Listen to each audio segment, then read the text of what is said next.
वाहिले ते गंगाजळ राहिले ते तीर्थ असे माणसाचे चरित्र असावे, हा विचार मांडणाऱ्या पुण्यश्लोक अहिल्यादेवी होळकर या महान व्यक्तिमत्वाचे नाव देश, देव व धर्मासाठी कार्य करणाऱ्या ऐतिहासिक व्यक्तिमत्वांमध्ये आदराने घेतल्या जाते. राजकारण करूनही अहिल्यादेवी संतांप्रमाणे पुण्यश्लोक साध्वी होत्या आणि समाजकारणातही त्या पुण्यश्लोक साध्वी म्हणून अतिशय दक्षतेने राज्यकारभार केला, असे विचार साक्षी पवार यांनी सरस्वती मंदिर व सार्वजनिक वाचनालय तथा भारतीय विचारमंच दर्यापूर यांनी आयोजित केलेल्या अहिल्यादेवी जीवनचरित्र या विषयावर व्याख्यान पुष्पाच्या वेळी व्यक्त केले. पुण्यश्लोक अहिल्यादेवी होळकर यांच्या स्त्री जन्म शताब्दी वर्षानिमित्त आयोजित व्याख्यान पुष्पाचे अध्यक्षस्थानी ॲडव्होकेट दादासाहेब कनोरकर यांनी होळकर यांच्या स्त्री जन्म शताब्दी उत्सव साजरा करण्यामागे उद्देश व महत्त्व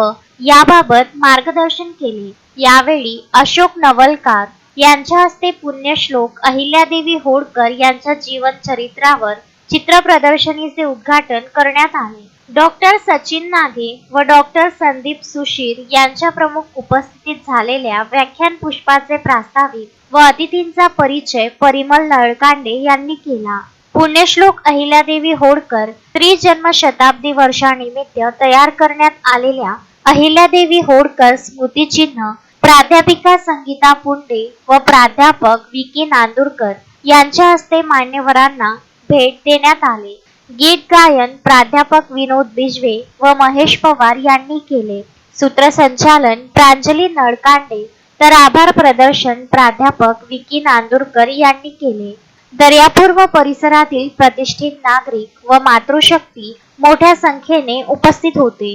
गजानन देशमुख, विदर्भ न्यूज, दर्यापूर.